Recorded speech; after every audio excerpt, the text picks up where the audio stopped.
ஆன்மீக அன்பர்களுக்கு வணக்கம். ஓம் நம சிவாய. நமது காணொளியில் கங்கை கொண்ட சோழபுரம் பற்றியும் அதன் வரலாறு பற்றியும் சிற்பக்கலைகள் பற்றியும் காண்போம். கங்கை கொண்ட சோழபுரம் கோவிலை கட்டியவர் ராஜேந்திர சோழன். கங்கை கொண்ட சோழபுரம் அரியலூர் மாவட்டத்தில் உடையார்பாளையம் வட்டத்தில் உள்ளது.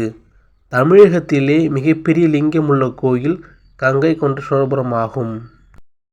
இந்த சிற்பத்தில் இருப்பவர் யார்? அவர் காலடியில் யார் இருக்கிறார்? இந்த சிற்பத்தை சற்று உள்நோக்கி பாருங்கள். யாரோ ஒருவர் சிவலிங்கத்தை அணைத்து கொண்டிருக்கிறார். ஆமாம், இது மார்க்கண்டேயர் வரலாறுதான். தனது பக்தனுக்காக யமனையே காலால் மிதித்த சிற்பம் இங்கே செதுக்கப்பட்டுள்ளது. இந்த விநாயகர் சிற்பத்தில் ஒவ்வொரு இடத்திலும் வெவ்வேறு விதமான ஓசைகள் கேட்கும். ஆனால் இந்த சிற்பம் ஒரே கற்களால் ஆனதுதான். இந்த சிற்பத்தில் 7 விதமான ஓசைகள் கேட்கும். இந்த சிற்பத்தில் ஒரு பகுதி சிவனாகவும் மற்றொரு பகுதி பார்வதி அம்மையாகவும் உள்ளது. ஆமாம், இது அர்த்தநாதீஸ்வரர் சிற்பம்தான். இங்கே தட்சிணாமூர்த்தி சிற்பம் வைக்கப்பட்டுள்ளது. ஆனால் இதன் பழைய சிற்பம் இங்கே இல்லை.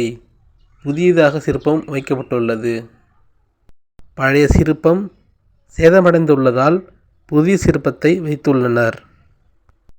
இந்த சிற்பத்தை பாருங்க. நவக்கிரகங்கள் 9 கோள்களும் உள்ள ஒரு சிற்பம். அனைத்து சிவன் கோயில்களிலும் நவக்கிரகங்களை சுற்றி வரலாம். ஆனால் இங்கே உள்ள நவக்கிரகங்களை சுற்றி வர முடியாது.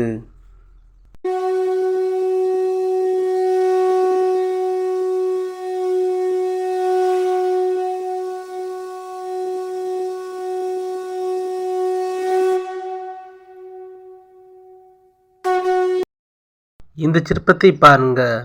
தலைப்பகுதியும் கால் பகுதியும் பாதி மறைக்கப்பட்டுள்ளது. ஏன்? ஒருமுறை விஷ்ணு தேவரும் பிரம்மதேவரும் தன்னில் யார் உயர்ந்தவர் என சண்டையிட்ட போது ஜோதியாக தோன்றி தனது அடியையும் முடியையும் காண்பவரே பெரியவர் என சிவன் கூறினார். பிரம்மதேவர் அன்னப்பறவையாகவும் விஷ்ணு பன்றியாகவும் மாறி சிவனுடைய அடியையும் முடியையும் காண சென்றனர். இருவரும் தோல்வியுற்று சிவபெருமானே பெரியவர் என உணர்ந்தனர். இதுதான் சிம்மக்கிணறு. நிறைய பேர் இதனை சுரங்கப்பாதை என்று நினைக்கின்றனர். இது தவறான விஷயம். இது கிணற்றுக்கு போகும் பாதை. இந்த கிணற்றில் கங்கை நீர் கலந்துள்ளது என கூறுகின்றனர். அந்த காலத்தில் அபிஷேகம் செய்ய இந்த கிணற்றிலிருந்து நீரை எடுத்து பயன்படுத்தினர்.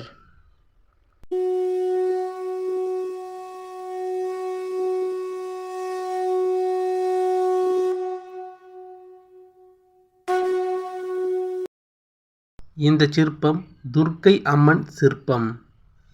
துர்க்கை அம்மனுக்கு தனி கோவில் உள்ளது. இந்த சிற்பம் கால பைரவர் சிற்பம் ஆகும். சிவனும் பார்வதியும் யாருக்கு முடிசூட்டுகின்றனர்? இவர்தான் சண்டிகேஸ்வரர். அனைத்து கோயில்களிலும் சண்டிகேஸ்வரர் இருப்பார். இது போன்ற ஆன்மீக நல்ல தகவல்களுக்கு நமது சேனலை ஆதரிக்கவும். ஓம் நம சிவாய. தென்னாடுடைய சிவனே போற்றி, எந்நாட்டவர்க்கும் இறைவா போற்றி.